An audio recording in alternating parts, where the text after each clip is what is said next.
Sylvester and the Magic Pebble by William Steig.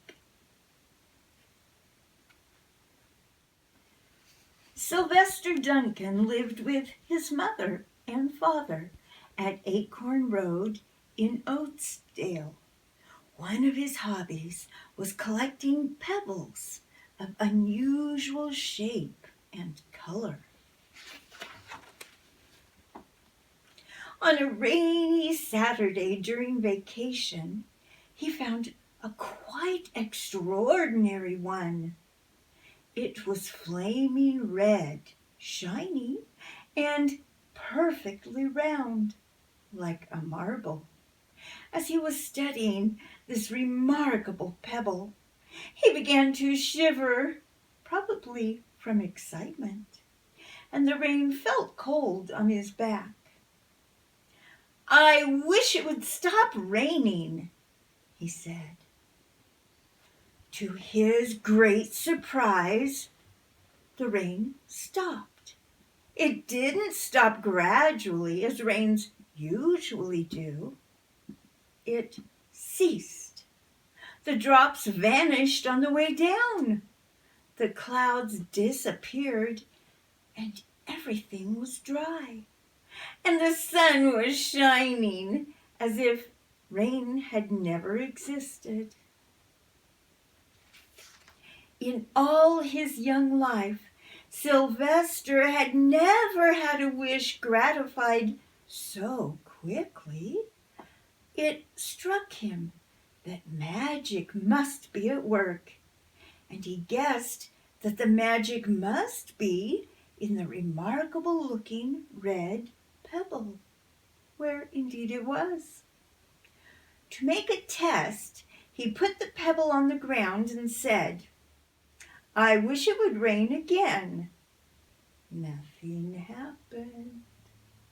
But when he said the same thing holding the pebble in his hoof, the sky turned black, there was lightning and a clap of thunder, and the rain came shooting down. "What a lucky day this is," thought Sylvester. "From now on, I can have anything I want.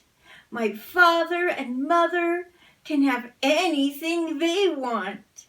My relatives, my friends, and anybody at all can have everything anybody wants."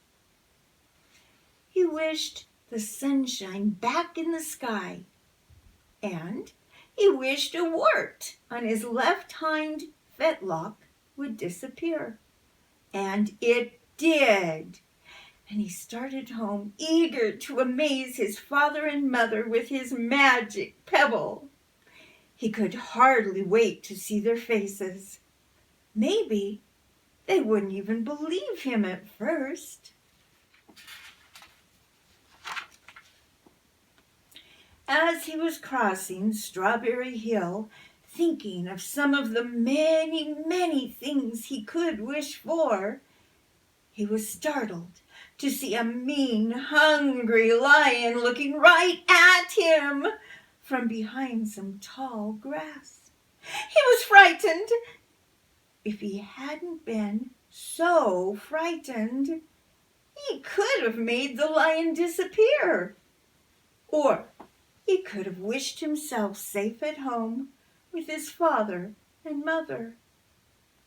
He could have wished the lion would turn into a butterfly or a daisy or a gnat.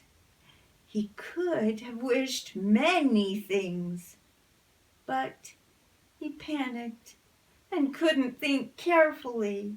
"I wish I were a rock," he said, and he became a rock. The lion came bounding over, sniffed the rock 100 times, walked around and around it, and went away confused, perplexed, puzzled, and bewildered. I saw that little donkey as clear as day. Maybe I'm going crazy. he muttered. And there was Sylvester, a rock on Strawberry Hill, with the magic pebble lying right beside him on the ground, and he was unable to pick it up. Oh, how I wish I were myself again, he thought. But nothing happened. He had to be touching the pebble to make the magic work, but there was nothing he could do about it. His thoughts began to race like mad. He was scared and worried. Being helpless, he felt hopeless. He imagined all the possibilities, and eventually he realized that his only chance of becoming himself again was for someone to find the red pebble and to wish that the rock next to it would be a donkey. Someone would surely find the red pebble. It was so bright and shiny. But what on earth would make them wish that a rock were a donkey? The chance was 1 in a billion at best. Sylvester fell asleep. What else could he do? Night came with many stars. Meanwhile, back at home, Mr. and Mrs. Duncan paced the floor, frantic with worry. Sylvester had never come home later than dinner time. Where could he be? They stayed up all night, wondering what had happened, expecting that Sylvester would surely turn up by morning. But he didn't, of course. Mrs. Duncan cried a lot, and Mr. Duncan did his best to soothe her. Both longed to have their dear son with them. "I will never scold Sylvester again as long as I live," said Mrs. Duncan, "no matter what he does." At dawn they went about inquiring of all the neighbors. They talked to all the children, the puppies, the kittens, the colts, the piglets. No one had seen Sylvester since the day before yesterday. They went to the police. The police could not find their child. All the dogs in Oatsdale went searching for him. They sniffed behind every rock and tree and blade of grass, into every nook and gully of the neighborhood and beyond, but found not a scent of him. They sniffed the rock on Strawberry Hill, but it smelled like a rock. It didn't smell like Sylvester. After a month of searching the same places over and over again, and inquiring of the same animals over and over again, Mr. and Mrs. Duncan no longer knew what to do. They concluded that something dreadful must have happened, and that they would probably never see their son again, though all the time he was less than a mile away. They tried their best to be happy, to go about their usual ways. But their usual ways included Sylvester, and they were always reminded of him. They were miserable. Life had no meaning for them anymore.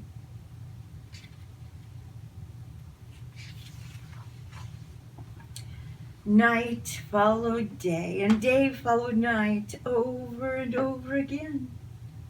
Sylvester on the hill woke up less and less often.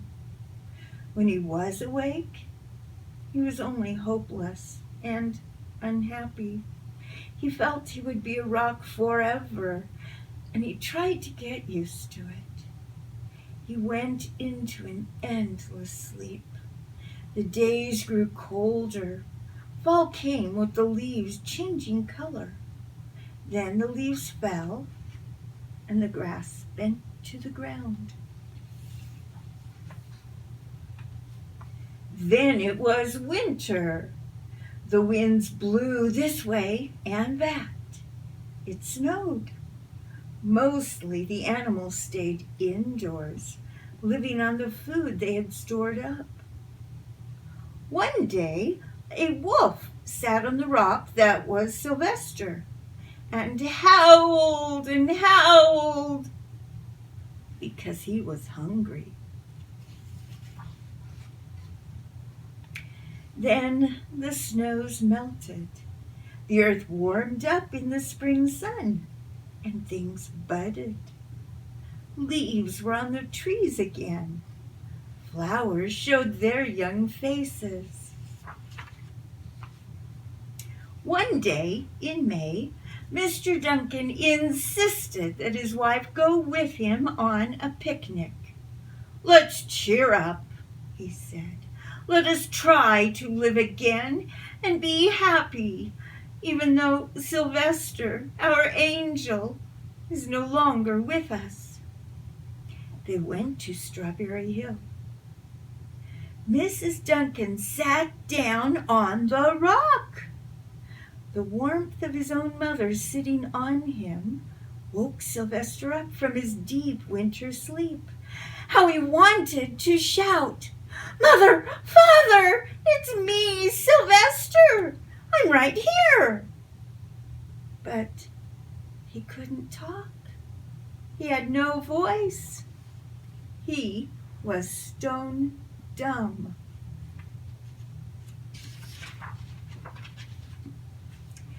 Mr. Duncan walked aimlessly about, while Mrs. Duncan set out the picnic food on the rock. Alfalfa sandwiches, pickled oats, sassafras salad, Timothy compote. Suddenly Mr. Duncan saw the red pebble. "What a fantastic pebble!" he exclaimed. "Sylvester would have loved it for his collection."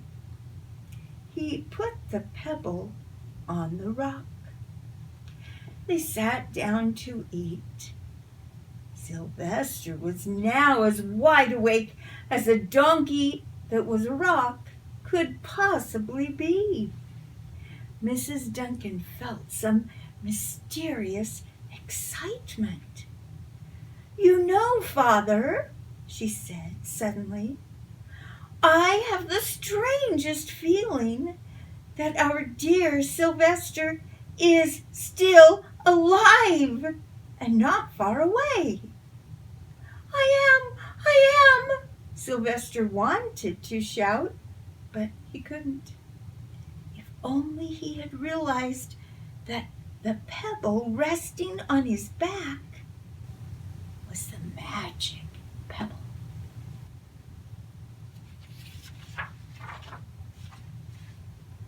"Oh, how I wish he were here with us on this lovely May day," said Mrs. Duncan. Mr. Duncan looked sadly at the ground. "Don't you wish it too, Father?" she said. He looked at her as if to say, "How can you think such a question?"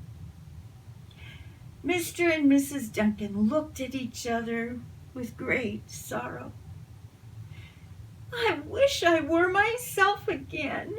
I wish I were my real self again," thought Sylvester. And in less than an instant, he was.